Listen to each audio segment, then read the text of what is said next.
일반적으로 조명, 가정용 조명이라든지 모든 조명 종류에다가 또는 자동차용 전조등 이런 것이 있잖아요. 배에도 할 수 있고 항공기에도 할 수 있고 거기다 배터리를 다는 아닙니다. 무슨 바보 같은 짓이냐 생각할 수 있겠지만 전원이 나갈 때 중요한 거죠. 배터리를 달아서 거기서 전원이 나가든 말든 거기서 전기가 나오는 겁니다. 그래서 조명을 여전히 밝힐 수 있는.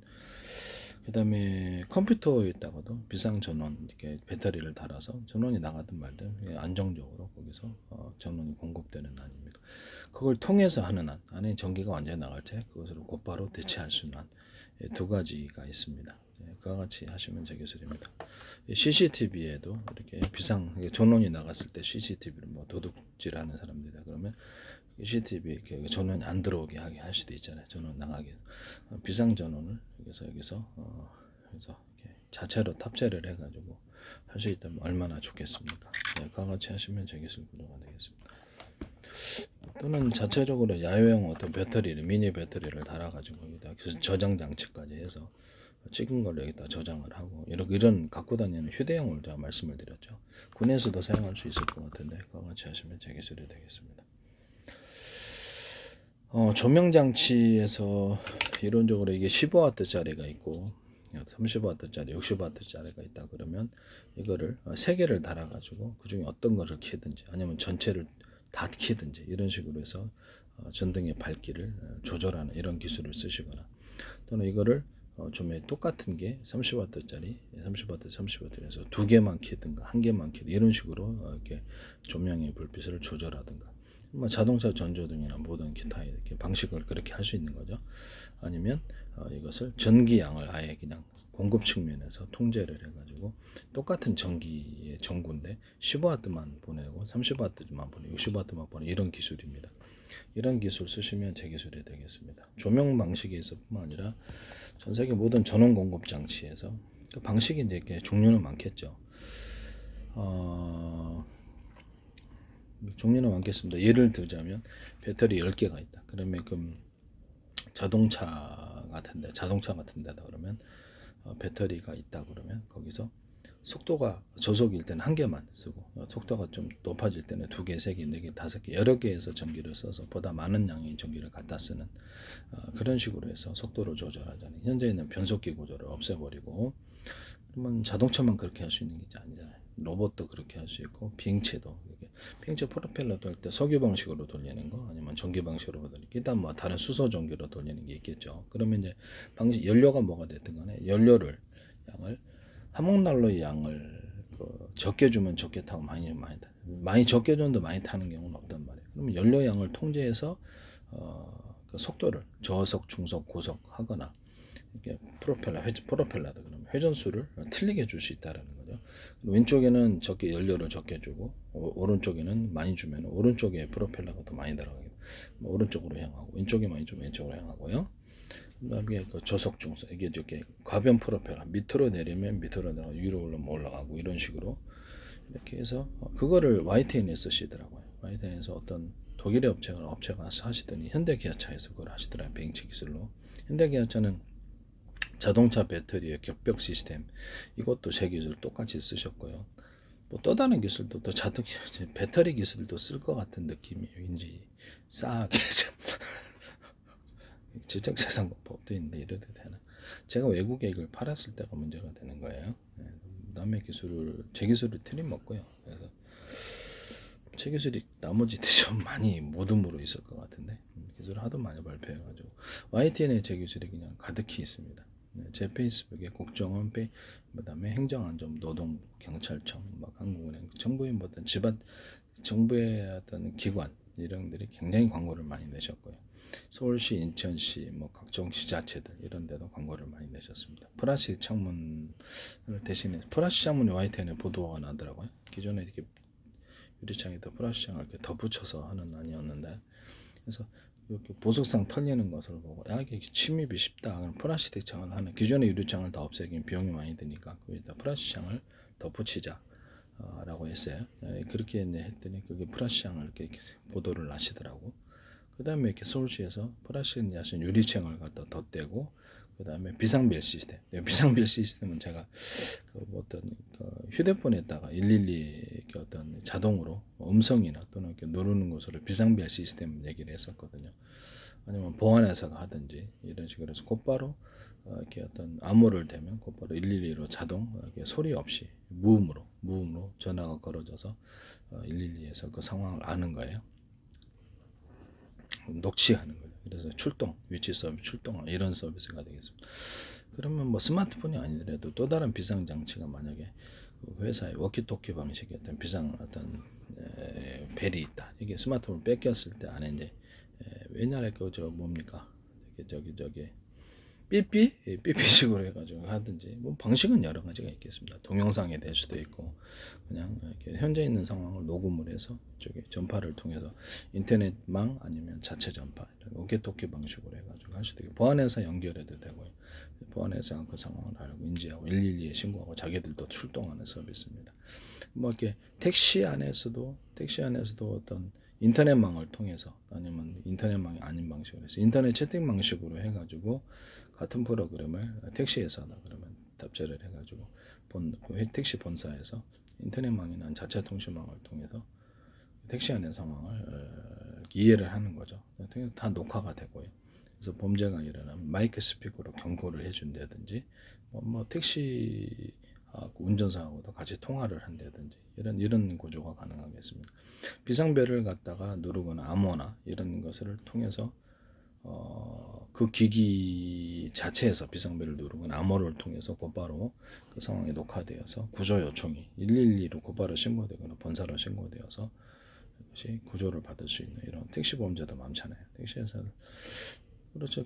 누군지 모르는 불특정 다수의 사람들을 태우다 보니까 범죄가 있을 수 있는 거. 택시 강도도 있을 수 있고 그러면 본사에 그 상황을 캐치해서 112로 위치 서비스에 가서 신고하는 이런 것입니다. 보안 서비스 업체가 대신 이런 서비스를 일반 승용차에도 또는 화물차에도 적용을 해서 보안 서비스 회사가 이것을 제품을 출시하시거나 이 상품을 사업 구조를 하시면 제 기술이 되겠습니다. 승용차에서도 되겠죠. 뭐 이렇게 장치는 보통 블랙박스가 제일 적합할 것이라고 생각하고 블랙박스 아니더라도 내비게이션도 상관없다라는 거죠. 같이 하시면 제 기술이 되겠습니다.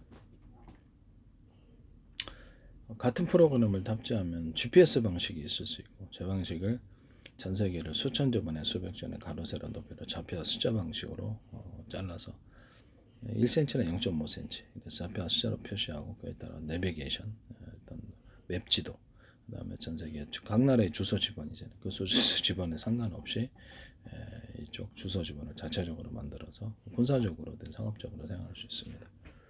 바닷속도 가능해요. 바닷속 어떤 위치의 물건을 어떤 장비를 떨어뜨렸으면 그 위치를 정확히 알고요.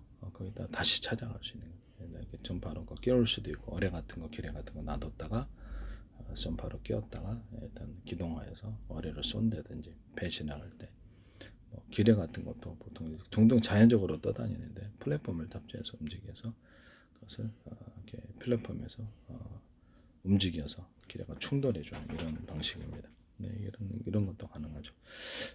땅 밑에 뭐 상하수도, 가스관, 이런 인터넷 어떤 통신선 이런 각종 이런 것들이 들어갈 수 있잖아요. 전기선도 들어가고 땅 밑에 맨 밑에 어디가 이렇게 매설되어 있다라는 것도 땅속 지도도 우리가 제작할 수 있습니다. YTN의 어떤 업체가 상수도 업체인가? 상수도 수리 업체인데 상수도관 안에 있는 가로 세로를 해가지고 좌표 숫자 방식으로 표시하고 똑같아요 제 기술하고. 그래서 거기도 크기도 그렇고 거기 파손된 거 크기를 되게 어이가 좀 없었는데 제 기술하고 완전히 똑같습니다. 반도체 안에서도 좌표 숫자 방식으로 이동하고요. 반도체 설계돼서 좌표 숫자 방식으로 정보 도로를 탄다든지 아니면 정보 저장이나 어떤 연산 각종 여러 가지 일들을 할 수 있는 것을 위치를 지정해주고 뭐 그렇게 할 수 있습니다. 좌표 숫자 방식으로 해서 가로 세로 높이를 좌표 숫자 방식으로 표시하고 그에 따라 모든 반도체 정보 흐름을 통제하시면 제 기술이 되겠습니다. 전기 양도, 전기도 이제 휴머노이드 보시다 그러면 그 전기를 각각 그렇게 해서 통제를 할 수가 있어요. 뭐 수많은 배터리다, 뭐 삼성이다 그러면 28,800개의 어떤 그 배터리가 있다. 각각 전선을 연결을 하고요. 각각 전선을 연결해서 온오프 방식으로 몇 개를 쓸지를 결정해서 그 각각 이렇게 배터리가 어떤 부분 휴머노이드 로봇이 하려면 어떤 부분을 통제해서 그쪽으로 정원을 공급해주고 그게 이제 고장이 났다 그러면 다른 데서 우회도를 해가지고 전원을 공급하는 이런 방식이 되겠습니다. 온오프 방식으로 하다 보니까 정확히 전기량을 통제할 수 있고요. 그래서 이걸 기반으로 제가 가정용 배터리를 2차 전지를 이용해 가지고 이런 거 그냥 뭐 이런 거를 온오프 구조로 해서 100개다, 200개다, 300개다 이렇게 딱 놔 가지고 전기를 갖다 쓸 수 있다라는 거죠. 싼 걸로도. 그럼 이거를 작은 전기를 모아서 큰 전기를 만들어 준다는 거죠. 이해가 가시죠? 그래서 온오프 구조를 가지고 몇 개를 쓸지가 결정이 되는 거예요. 각각의 전선을 다 연결합니다. 그래서 이렇게 보면은 이런 식으로 콘센트 방식으로 해갖고 전기 충전한다 그러면 콘센트 방식으로 여러 개로 분할해서 전기를 충전하고 그 밑에도 가지치기로 서브로 이렇게 전선이 또 내려갑니다. 또 밑에도 가지치기로 전선이 내려 수많은 전선을 만들어요. 그래서 전선을 어떤 식으로 만들든지 간에 각각의 배터리에 전선이 연결되고 온오프 구조로 해서 몇 개를 쓸지가 결정된다는 겁니다. 좌표와 숫자 방식을 가로 세로 높이로 해서 1cm나 0.1cm, 0.0001cm 이렇게 좌표와 숫자 방식으로 쓸 수도 있어요. 그래서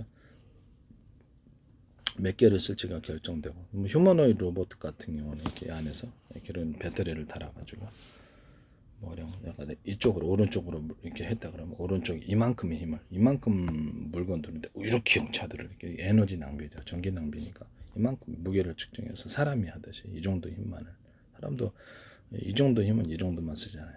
그래서 이런 오른쪽 왼쪽 올 때 시시각각으로 틀려지잖아요. 그러면 시시각각으로 틀린 힘을 줘야 되겠습니다. 안 되겠습니다. 틀린 힘을 줘야 되겠죠. 전기를 시시각각으로 틀리게 줍니다. 또는 물건의 종류를 따라서 틀린 힘을 줄 수 있습니다. 근데 그렇게 해서 목적별로 어떤 그 상황을 따라서 틀린 전기적인 힘을 줍니다. 오른쪽으로 갈 때는 오른쪽 힘을 많이 주죠. 왼쪽으로 갈 때 왼쪽에 많이 힘을 주고 뒤로 갈 때는 뒤로, 앞으로 갈 때 앞으로 힘을 줍니다. 부분별로 데이터 학습을 통해서 머리 부분, 상체 부분, 하체 부분 또는 발 부분 이게 몇 프로의 전기를 줄지를 결정하고요. 휴머노이드 로봇에 이걸 씁니다. 앞으로.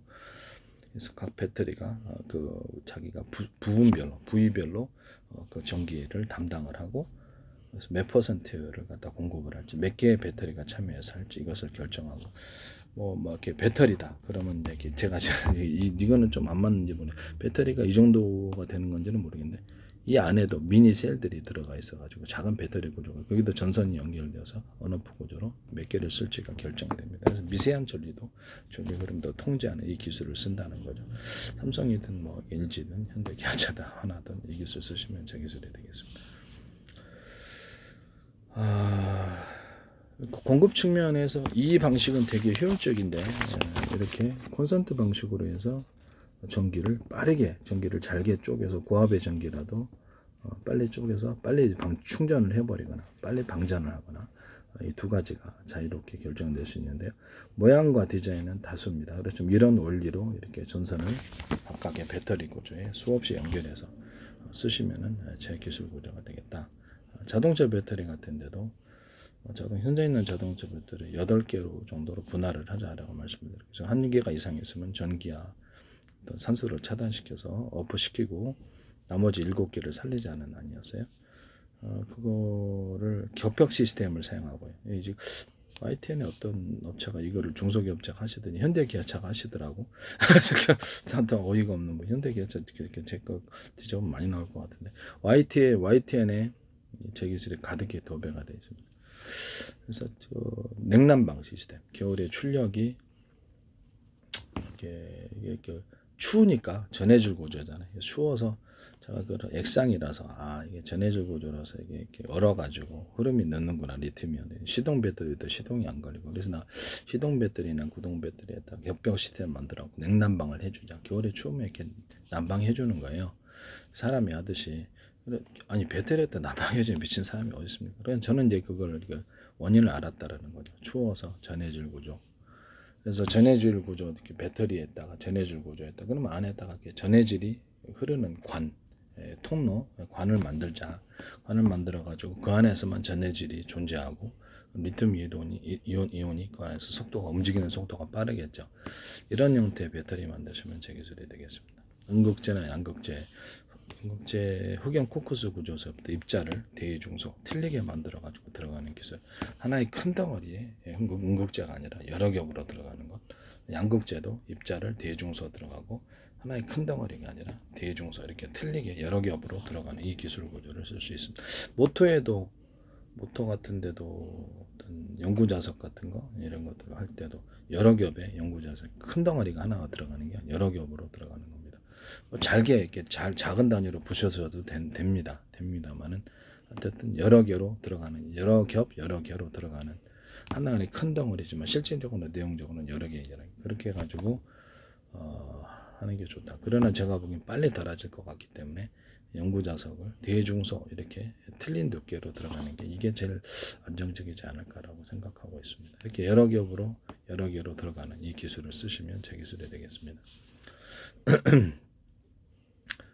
모터 직전에서는 목전의 직전에서 다른 선과 구별해 가지고 전기선 안에 구리선을 약간 캐패시터로 사용해서 구리선에 전기가 축적된다는 게 제 원리거든요. 우리 집에 세탁기에도 달아놨는데 세탁기 들어가는 직전에선을 두껍게 한 5m 이상을 갖다 두꺼운 손으로 이렇게 처리를 해야 돼. 세탁기가 안정적으로. 세탁기가 좀 갑자기 누전이 일어나는 거예요. 그래서 전선이 약해서 그런가 보다라고 일정 구간을 한 5m 이상을 제가 두꺼운 걸로 바꿔놨어요. 그랬더니 뭐 몇 7년째 이상이 없이 잘 팽팽팽 돌아가더라고요. 그래서 이게 전기가 구리선에 축적이 될 수 있구나라는 것을 알았어요. 그때 알았고요. 이거를 사실 일부러 좀 달아놨었어요. 이론적으로는 알았었기 때문에. 그래서 이 부분을 전기 모터에 들어가는 일정 구간을 두꺼운 선으로 처리해요. 전기선 안에 구리선을 두꺼운 것을 해주면 그래서 전기가 축적되어서 모터가 강력하게 돌아간다 안 돌아간다.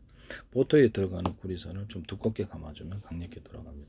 그 중에서는 이제 모터에 들어가는 선을 일정 구간을 이렇게 두텁게 이런 식으로 대는 매듭 구조 만들고 두텁게 만들어셔도 이것도 전기가 축적되어서 전기가 강하게 돌아갑니다. 한전에서도 쓸 수 있고 반도체 카패시터 구조로 트랜지스터와 카패시터가 없는 트랜지스터 3D 구조에서도 쓸 수 있습니다. 트랜지스터를 대중소 같은 면적 때문에 최대한 집적하기 위해서 대중소 카패시터도 대중소 들어가는데 A사 레이더 같은데 이렇게 레이더 소자도 대중소 들어가고 TV 화소수 또는 스마트폰 화소수 이러기도 대중소로 들어가는 기술이 있습니다. 이 기술 쓰시면 제 기술이라는 것을 말씀드립니다. 꼭 따라하시더라고요. 무단으로 이렇게 전기선, 구리선 안에 일정 부분 두터운 매듭 구조 만들고 이걸 카패시터 역할을 만들어 이거를 모터에 감아 놓을 수도 있습니다. 이렇게 쓰셔도 제 기술이라는 걸 말씀드립니다. 모터에 들어가기 직전에서는 어떤 구리선 안, 전기선 안의 구리선을 대중소 틀리게 들어가는 기술이 들어가고요. 주파수 방식으로 이렇게 유선 안에서 구현이 되는 거. 이 방법은 동축 케이블에서 통신선으로도 사용할 수 있습니다. 같이 하셔도 제 기술이 되겠습니다. 보통 강력하게 저는 이걸 동적인 전기라고 부르는데 일반 방식으로 바꾸려면 그래서 구리선 안에 전기선 안에 구리선을 대중소가 아니라 똑같은 두께로 해주면 일반 방식으로 전기로 바뀝니다. 그래서 저는 이렇게 표현하기를 동적인 주파수가 형성되는 거죠. 동적인 전기, 이걸 정적인 전기라고 부르거든요. 모터에 들어가기 일정 구간을 이렇게 전기선 안에 구리선을 대중소 틀리게 들어가는 기술이 들어간다. 그리고 이제 모터에 감기는 선도 대중소 틀리게 들어가서 주파수 방식으로 파워 있게 돌리고요. 자동차 회전축 같은데 이제 서로 굵기가 틀린 구리선을 감아 놓거나 또는 똑같은 거기다가 이렇게 연구 자석이 대중소 이렇게 두께가 틀린 연구 자석이 들어가거나 이렇게 조그만 거 이렇게 섞어서 달아셔도 돼요. 근데 연구 자석을 그렇게 되면 빨리빨리 달아지기 때문에 연구 자석의 힘이 빨리빨리 갈아야 될 것 같아요. 그래서 제가 여러 개로 분할해서 들어가거나 여러 겹으로 하셔도 그것도 제 기술고요. 기술 구조를 여러 겹으로 들어가면 그게 여러 개잖아요. 그래서 기술 구조를 피하기 위해서 편법으로 이렇게 하시는 분이 있는데, 까지 일단 이런 회전축 어차피 돌아가잖아요, 자동차. 그러면 거기다가 서로 굵기가 틀린 구리선들을 감아놓고 연구자석을 두 개가 틀린 여러 겹의 연구자석을 넣어줍니다. 스피커에도 이 기술이 들어가고요. 모든 발전기, 모터 기술은 다 들어가고. 그다음에 송전선, 전기선, 전기 생산에서는 송전해야 되잖아요. 전기선 안에 구리선을 대중소 틀리게 해서 송전을 합니다. 또는 풍력 발전기를 위해 자동차에 달아가지고 일단 뭐 물레방아식으로 하든 뭐 풍력이 돌아가면 회전축만 돌리면 돼. 이게 동일한 방식으로 전기를 생산할 수 있는데요. 그러면 자동차가 굳이 이렇게 다니면서 전기를 충전해야 될 필요성을 별로 느끼지 못하고 자가 발전해서 그냥 움직일 수 있을 것으로. 연구자석에 힘이 닿으면 그때 이제 조금 그걸 연구자석을 교체해줘. 이런 정도만 할 것으로 저는 생각하고 있습니다. 이거는 뭐 그 나노 구조의 로봇, 그다음 반도체 안에서도 자체적으로 작은 배터리 이렇게 모터를 돌려가지고 태양광을 통해서 전기를 축적해서 회전축을 돌린다. 이런 기술로도 들어가고요. 전기를 생산할 때 자동차 폭발 행정 방식으로 뭐 그거를 석유로 돌리든지 전기로 풍력과 태양력을 통해 전기로 돌리든지 회전축만 돌려주면 되는 거예요. 또는 수산소로 돌리든 이렇게 해가지고 자동차 회전축 방식, 폭발 행정 방식으로 회전축을 돌리는데 뭐 20m, 30m, 100m짜리도 이런 적은 있을 수 있다. 여기다 해서 돌려서 거기다 굵기가 틀린 구리선들을 많이 감아놓고 연구자석을 두께가 틀린 여러 겹의 또는 여러 개의 연구자석을 달아서 송전선은 두께가 틀린 전기선 안에 구리선, 두께가 틀린 구리선을 달아서 주파수 방식으로 전기를 생산하고 주파수를 송전한다. 이 기술은 다른 기술과 차별화되고요. 굉장히 전기를 상대적으로 많이 생산할 수 있는 방식입니다. 같이 하시면 제 기술이 되겠습니다. 남의 기술을 도둑질해서 상업화시키지 맙시다.